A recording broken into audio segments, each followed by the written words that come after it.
Make America Great Again hats appearing to confront and stare down Native American elder and Vietnam War veteran Nathan Phillips. But now, new footage showing there were other tensions before that incident. The students were first taunted by a group of self-described Black Hebrew Israelites. That's right. The teens respond by chanting their school letters. Nathan Phillips approaches, claiming he was trying to defuse the tension, beating his drum as he stands in front of student Nick Sandman. Sandman smirking. Amid the commotion, some of the boys making what appears to be a derogatory tomahawk motion. Mocking chants could also be heard. The student school condemning their conduct, mulling disciplinary action including expulsion. Sandman becoming the focal point in the online feeding frenzy. Now saying in a statement he's received death threats, adding, "I would take no action that would lead to conflict or violence," and was startled and confused as to why he approached me. "I was worried that a situation was getting out of control." Recently, an incident made national news and ignited a firestorm.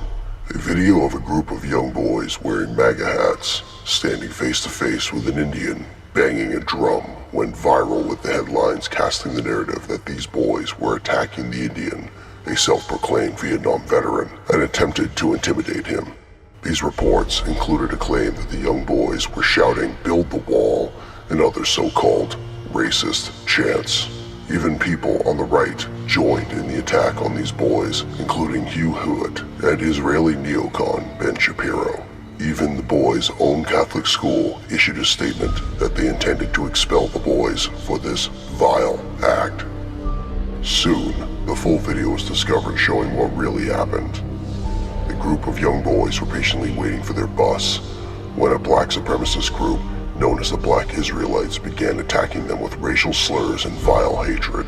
Soon after this, the Indian marched with his own supremacist group in tow and attempted to intimidate the boys, taking a special interest in one of the boys and banging his drum point blank in his face in an aggressive dominance gesture. Proudly though, the boy stood his ground and made no effort to instigate any action in return.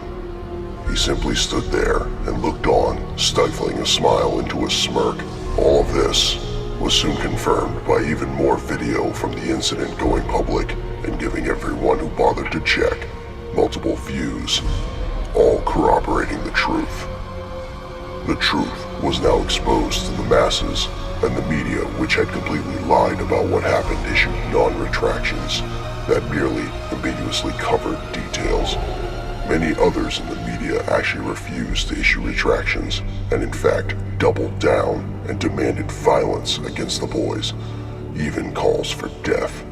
Of a kid who has a Native American man who's playing his drum, and these kids are around the guy and they're all jeering and they're dancing. He's got this smug look on his face, and let's not lie, everyone that sees that smug look wants to punch that kid, right? I even saw conservative people online when the first video, they were like, "Look at that face, you wanna punch that face."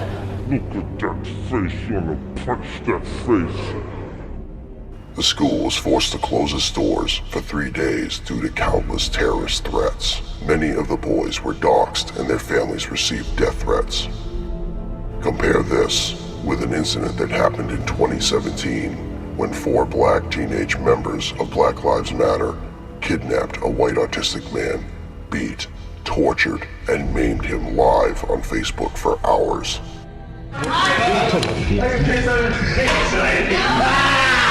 Drink that shit. Drink your shit right now, bro. Get that shit. Drink that shit right fucking now. Bring it, bro. Drink that shit. Drink that shit, yo. Drink that shit. Drink the total with a bitch. Yo, big man. Say fuck Trump. Say fuck Trump. Say fuck Trump, bitch. Look that one. Come on, bro. Yeah, bitch. That bitch coming. You come out. Put your bitch ass. That bitch coming, shorty. Fuck up. That bitch coming. While it was national news, the media was doing everything in its power to not only suppress the gravity of the hate crime, but even defend it in gross displays of black supremacy. When you look at this, Simone, they're saying, F white people, F Trump. How can you say it's not a hate crime against a white person? I'm going to say something that's probably not very popular. We cannot callously go about classifying things as a hate crime. Motive here matters.